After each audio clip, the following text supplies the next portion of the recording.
ఇది కేవలం సమాచారంగా మాత్రమే భావించండి. వైద్య నిపుణులను సంప్రదించండి. అంటే లైక్ మనం అంటే మనకేదైనా అనిపించినా కూడా మనం చెప్పేస్తూ ఉంటాం. బట్ చిన్న పిల్లల్లో ఏంటి అంటే they can't express. So, autism ఉన్న పిల్లల్ని మనం ఎలా గుర్తించాలి? ఇది డిఫరెంట్ స్టేజెస్‌లో చూడాలంటే అండి, ఇప్పుడు ఒక సంవత్సరం ఆహ్, బాబు ఉన్నాడనుకోండి. ఆ బాబుని మామూలుగా మనం పిలిస్తే పలుకుతారు. ఇప్పుడు ఏదైనా పేరనుకోండి రామునో వాటెవర్ ఇట్ ఈస్ మనం పిలిస్తే పలుకుతారు. అలా పలక్కుండా కంటిన్యూయస్‌గా చాలా సార్లు 4, 5 సార్లు పిలిస్తే గాని పలకకపోవడము.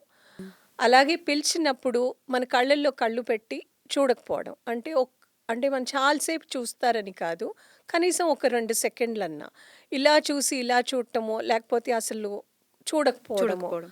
అలా చేయటం. ఏదన్నా కావాలనుకోండి, వేలు పెట్టి చూపిచ్చాలి. అమ్మ అది కావాలి, ఇది కావాలి అని. ఆ వేలు పెట్టి కూడా చూపిచ్చలేరు. ఒక సంవత్సరం బాబయితే. అదే ఒక 18 నెలల బాబు అయితే, వాళ్ళు మీరు ఏదన్నా బొమ్మ గీశారనుకోండి, లేపోతే ఒక బ్లాక్స్‌తో ఒక టవర్‌లాగా చేశారనుకోండి, "అమ్మ చూడు నేనిది చేశాను" అని చెప్తారు మామూలుగా. సో, అలాంటిది చెయ్యరు. అలాగే ఇప్పుడు ఏదన్నా నచ్చింది కనిపిస్తుంది, బయట ప్లేనెళ్తుంది, "అమ్మ ప్లేనొచ్చింది చూడు" ఇలాంటిది మన ఎక్సైట్‌మెంట్ అనేది ఎక్సైట్‌మెంట్ చూపిస్తుంటారు. అనేది చూపిస్తారు. షేర్ చేసుకుంటారు. అలాగే ఇప్పుడు వాళ్ళ అమ్మగారు గనక, "అమ్మ చూడు అదిగో అక్కడొచ్చింది ప్లేన్" అంటే దాని మీద అసలు ఇంట్రెస్టే ఉండదు. తన లోకంలో తనుంటారు. అలాగా అన్నమాట. అలాగే వేరే పిల్లల మీలో ఇంట్రెస్ట్ లేకపోవటం. కొంచెం వయసు పెరిగాక చూసేదేంటంటే, వేరే పిల్లల్లో అంత ఇంట్రెస్ట్ ఉండదు. ఎంతసేపు వాళ్ళ దగ్గరున్న బొమ్మలతో వాళ్ళు ఆడుకోవటము, లేకపోతే ఒక రెపిటేటివ్ బిహేవియర్స్ లాగా చేయటం.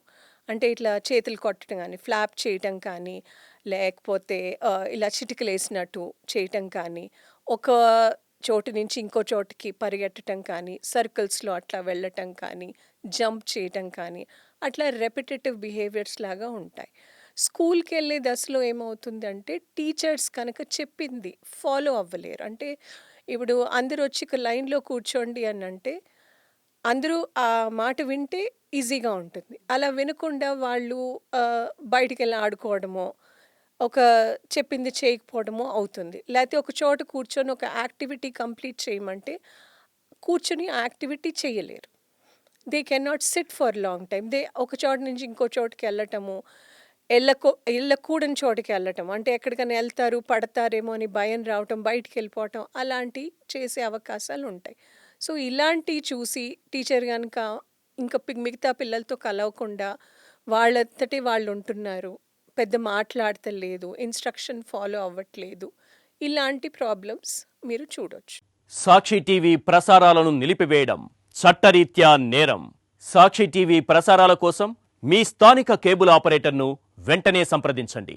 డిటిహెచ్లో ఇంటర్నెట్లో కూడా సాక్షి టీవీ ప్రసారాలను వీక్షించవచ్చు.